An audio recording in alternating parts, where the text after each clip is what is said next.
Anjali Lotke shuttle masters badminton अकादमीच्या माध्यमातून 3824 badminton shuttle वापरून शनिवार वाड्याची सर्वात मोठी प्रतिमा करून वर्ल्ड रेकॉर्ड नोंद केली। ही प्रतिमा पाहण्यासाठी खेळाडू, नागरिकांनी, चिमुकल्यांनी मोठी गर्दी केली होती।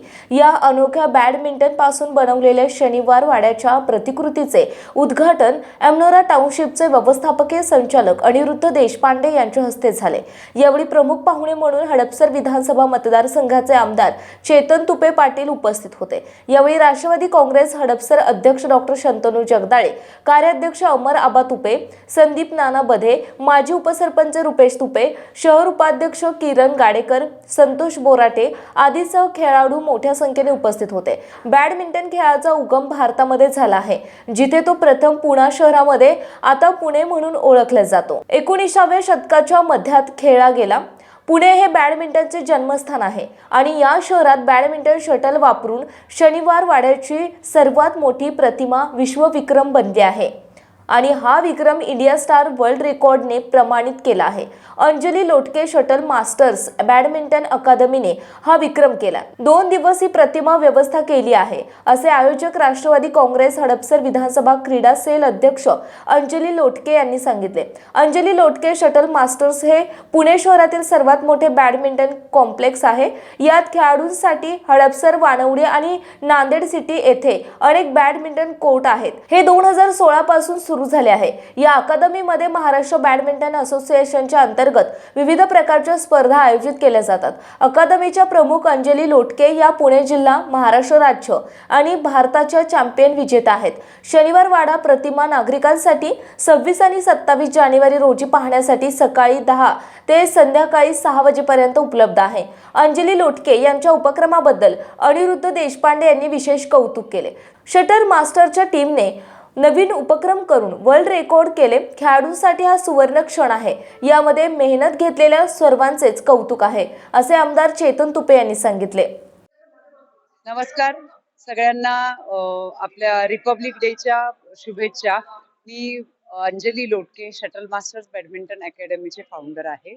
या आपल्या रिपब्लिक डेच्या निमित्ताने एक नवीन संकल्पना आम्ही रेकॉर्ड ब्रेक केलेला आहे। इंडिया स्टार वर्ल्ड रेकॉर्ड आम्ही अटेम्प्ट केलेला आहे, की जे आतापर्यंत आपला पुण्यामध्ये बॅडमिंटन हाचा जन्म पुण्यामध्ये झालेला आहे। तर त्या निमित्ताने शनिवार वाड्या एक ऐतिहासिक स्थळ आहे पुण्यामध्ये आपलं। त्याची प्रतिमा आम्ही मोठ्यातले मोठे जवळजवळ 3500च्या वरती शटल वापरून त्याची प्रतिमा आम्ही उभी केलेली आहे। सो आमचा हा एक छोटा संकल्प मोठ्या प्रमाणात नेण्याचा, मोठ्या स्टेजवरती नेण्याचा प्रयत्न राहील पुढच्या भविष्यात सुद्धा। सो मी आणि माझे शटल मास्टरची टीम त्यांनी त्यांचे खूप सहकार्य लाभलेले आहे मला। सो आम्ही पुढे पण असेच प्रयत्न करत राहू। आहे ज्याच्यामध्ये स्टारचा वर्ल्ड रेकॉर्ड झालेला आहे। तो बॅडमिंटनशी रिलेटेड, मी बॅडमिंटन असोसिएशनचा अध्यक्ष आहे, म्हणून मला त्याच्याबद्दल फार अभिमान वाटतो की त्यांनी शटल मधनं शनिवारवाडा केलाय। तर पुढच्या वेळी ते आता 3D करणार आहेत एवढं त्यांनी कन्फर्म केलंय। त्याच्यासाठी आम्ही काय लागली ती मदत करू। शटल मास्टरच्या अंजली लोटके आणि त्यांच्या संपूर्ण टीमच्या वतीनं एक नवीन विश्वविक्रम करण्याचा मानस केला गेला होता।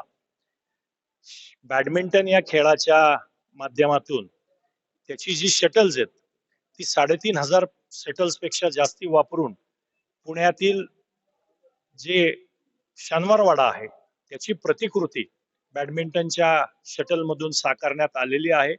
आणि त्याबद्दल असा प्रयत्न कुणी केला नव्हता आणि असं बॅडमिंटनची शटल वापरून आजपर्यंत कुठलाही रेकॉर्ड केलेला नाही, विश्वविक्रम झालेला नाही। त्यामुळे स्टार इंडियाच्या वतीनं त्यांच्या या उपक्रमाची दखल घेऊन त्यांना भारतीय पातळीवरती हा विक्रम झाल्याचं कळवण्यात आलेलं आहे। पुढच्या काळात त्या Guinness book of world record मध्ये याची नोंद व्हावी याच्यासाठी प्रयत्न करणार आहेत। निश्चित आपण सगळेजण या खेळाला प्रोत्साहन देतो। या खेळाचा जन्म हाच पुण्यातला आहे आणि त्याच्यामुळे आज पुण्यात याचा विश्वविक्रम होतोय, याचा आम्हा सगळ्यांना आनंद आहे। आताच बॅडमिंटन संघटनेचे अध्यक्ष अनिरुद्धजी देशपांडे यांनी सांगितलं की ते परदेशामध्ये गेले होते, त्यावेळी तिथे जे बॅडमिंटन खेळाचं संग्रहालय आहे त्याच्यामध्ये सर्वात प्रथम या खेळाची जी ओळख आहे ती पुना गेम म्हणून आहे। पुना गेम हे या खेळाचं पहिलं नाव। ज्यावेळी पहिल्यांदा हा खेळ भारतामध्ये सुरू झाला, तो जगामध्ये सुरू झाला, तो पुण्यात सुरू झाला आणि तो सुद्धा पुण्याच्या खडकीच्या अम्युनिशन फॅक्टरीमध्ये तयार झाला. तिथे एका शेडमध्ये इंग्रज अधिकारी ज्या काही पूर्वीच्या बाटल्यांना बूच जे यायचं ते बूच आणि त्याच्यामध्ये जी पिसं लावायचे आणि त्याच्या माध्यमातून शटल तयार व्हायचं, फूल तयार व्हायचं आणि त्याच्या माध्यमातून खेळ खेळला जायचा. पूर्वी हा साधा लाकडी बॅटीने खेळला जात होता. नंतर भारतामध्ये जे खुर्च्या विणायचं काम होतं त्या खुर्च्या विणकरांकडून त्यांनी पहिली रॅकेट करून घेतली आणि मग रॅकेटचा जन्म झाला. ती रॅकेट सुद्धा त्या संग्रहालयामध्ये आपल्याला बँकेहॅमच्या संग्रहालयामध्ये आपल्याला पाहायला मिळते अशी त्यांनी माहिती दिलेली आहे. त्यामुळे ही रंजक माहिती आज प्रजासत्ताक दिनाच्या निमित्तानं आपल्या सर्व चॅनलच्या दर्शकांच्या माध्यमातून संपूर्ण जगामध्ये पसरावी. कारण पुणे तिथं काय उणे असं म्हटलं जातं. त्यामुळे पुण्याच्या मातीत हा खेळ जमलेला आहे आणि त्यामुळे आज तो जगामध्ये नामावंत असा खेळ आहे. आज सगळ्यात फास्ट खेळ म्हणून सुद्धा बॅडमिंटनकडे पाहिलं जातं. त्यामुळे लोटके मॅडम आणि त्यांनी ज्या सगळ्या टीमने जे मोठे अथक परिश्रम करून विश्वविक्रम केलेला आहे त्याला आम्ही सर्वजण मनापासून शुभेच्छा देतो. पुण्याच्या पूर्व भागातील 1938 पासून ग्राहकांना गुणवत्ता व सेवेची हमी असलेले अग्रवाल स्वीट्स म्हणजे नुसती परंपरा नाही तर चोखंदळ खवयांसाठी मेजवानी आहे. स्वर्गीय मुन्नालाल अग्रवाल यांच्या प्रदीर्घ वारसा सांभाळत अग्रवाल कुटुंबियांनी स्वीट्समध्ये ग्राहकांची गरज ओळखून अस्सल तुपातील पदार्थ आणि तत्पर सेवेचा वारसा जपत फूड क्षेत्रात नावलौकिक मिळवला आहे. हडपसर गाडी तळ व आकाशवाणी रविदर्शन येथील अग्रवाल स्वीट्सच्या शाखेला नक्की भेट द्या.